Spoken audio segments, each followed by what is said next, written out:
Where do you get your validation? By Max Jancar.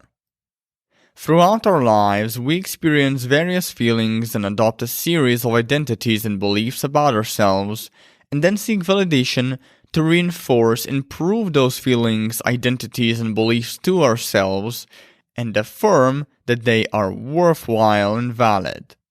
Considering this, we can define validation as the information, or, to be more precise, the confirmation we receive about our feelings, beliefs, and identities, or who we are as a person. Popular self-help often demonizes validation seeking. However, I disagree with the whole thing. Seeking validation is normal. We all do it from time to time, and there is nothing necessarily wrong with it. Validation in general comes in two flavors: external and internal. External validation. External validation is the approval and admiration of others. It makes you feel like you're on cloud nine for a moment, but that moment is only temporary. The high of it fizzles out as quickly as it ignited. Take social media as an example. A viral Facebook post may all feel great, but that feeling of greatness is limited. It wears out sooner or later. At some point, new comments stop rolling in, the engagement withers, and your audience goes off to find the next viral hit of dopamine, leaving your post to deteriorate and leaving you feeling empty inside. Or consider reconciliation. Getting your ex back may make you feel exciting, especially when you get to brag to your friends about it. But then, you start acting up again. Damn those needy tendencies. And they stop returning your calls, and now you feel like shit again. Internal validation. Analogous to the psychological popular term self-esteem, internal validation is the approval and admiration of yourself. It requires defining meaningful values and goals for yourself, and then following through on them. External results matter less than the devotion to one's own values and goals. For example, when you commit to practicing writing each day with the goal of at some point getting a book deal, you are building internal validation. The same applies when you decide that you will not go batshit crazy, even though you want to, when your ex hasn't called you back for 3 days. In both examples, you're validating your own chosen feelings, beliefs, and identities, and meeting your own approval and set of standards regardless of the external circumstances.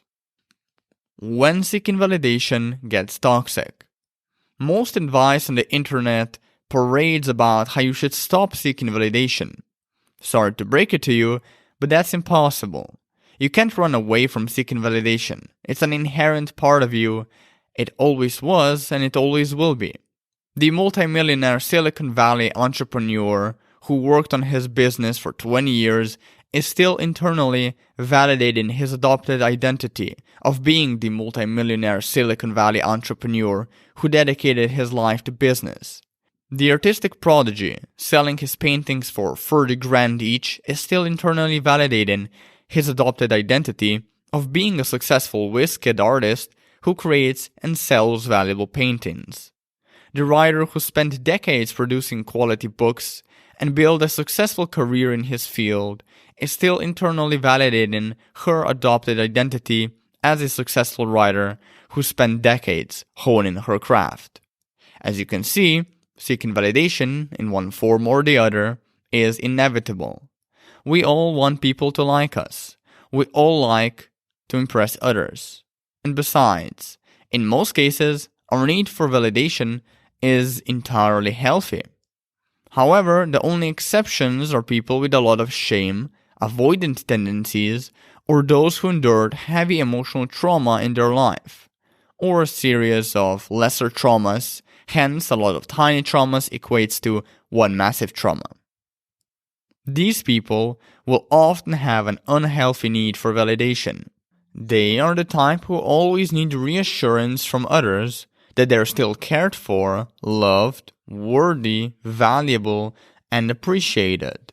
The reason they manifest this excessive need for validation is because they are insecure about their identities. They often don't trust, respect, or love themselves. Also, this doesn't only apply to external validation, as you may assume. An unhealthy need for internal validation can be just as common and just as damaging. The dark side of external validation. As a result of an excessive need for external validation, people turn into drama queens, the kind that overcompensates for their flaws, tries to impress others, and seeks insufferable amounts of attention. As long as others approve of them and make them feel superior, everything is fine. But as soon as the tides turn and they're handed a shit sandwich, they can't handle it anymore. Their ex not calling them back becomes a life crisis. Their YouTube video not going viral enough causes them to seek psychotherapy. Their friends calling them slurs on Facebook sends them into a tailspin of drinking and punching bathroom walls. People who fixated on external validation generally have little to no internal validation.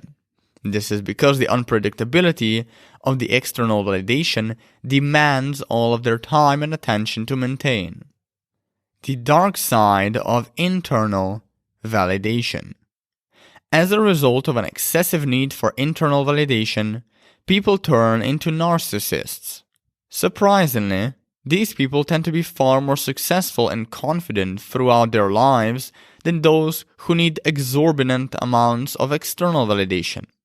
Whereas people who rely on external validation are desperate for others to like them. Those relying on internal validation couldn't give a shit as long as they're meeting their own personal goals and aims. Think of the get your eggs back guru who keeps exploiting the vulnerabilities of broken-hearted people to make a quick buck with his or her shoddy products. They're not concerned about social feedback coming back to them. They only care about hitting that next income goal and becoming more successful. To maintain their high demand for internal validation, those reliant on it often become exceptional at rationalizing away negative social feedback that threatens their self-perception. For example, a person trying to get their ex back may continue to chase and pursue them despite their resistance, rejection, or ghosting attempts. They may even try to manipulate or persuade their ex to coming back. Why? Because this person needs to reinforce their view about their ex being the right partner for them.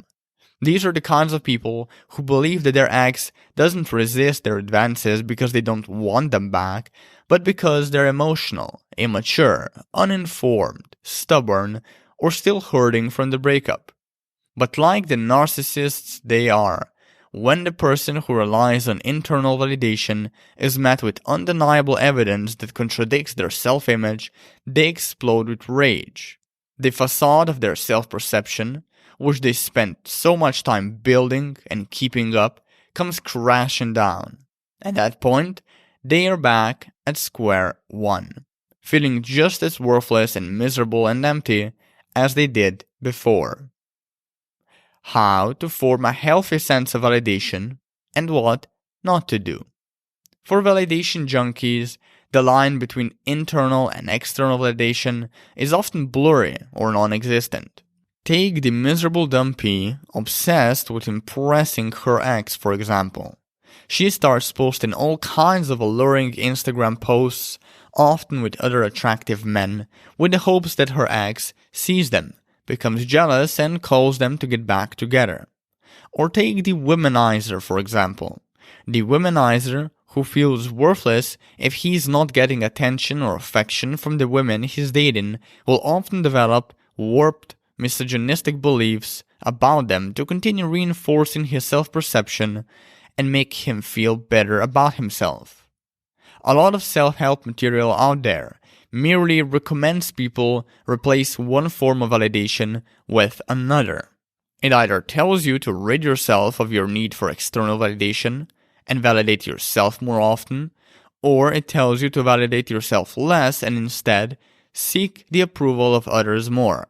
If you're too emotionally attached to external things, then go sit in a room and stare at the wall and think about yourself for days on end until you start caring about what you think of yourself more than what others think of you.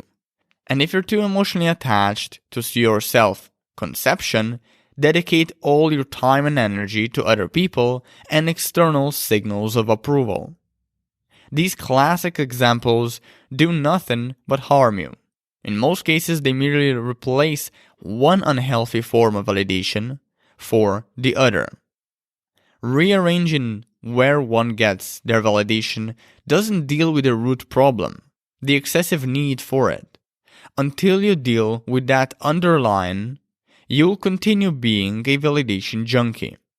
But because many people change by switching where they derive their excessive need for validation, they perceive themselves to have improved and changed in a positive way.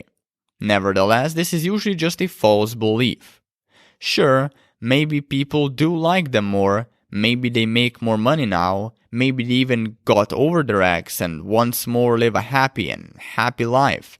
That's all great. But when you look at the big picture, these people's life satisfaction will not change in the long term by simply switching where they derive their validation. Sooner or later, there is going to be something else that pops up and begins to worry them. Other people try to get rid of their need for validation altogether, instead of switching where they derive it. They try to unlatch themselves from every stimulus that hits their senses. See, minimize dopamine culture. Again, this is the wrong way to go about it. Our need for validation is innate.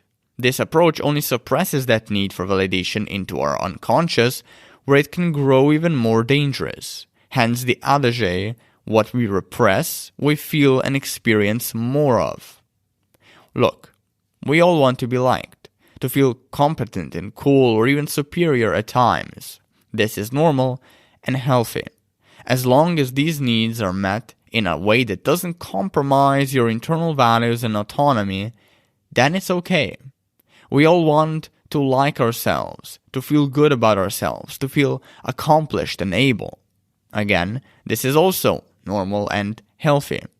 As long as we meet these needs in an honest way, without distorting our perceptions or manipulating others to achieve them, then it's okay. Ultimately, the key to achieving the right and healthy balance between the internal and external validation with an excess of neither is to maintain awareness of our validation needs and then accept them.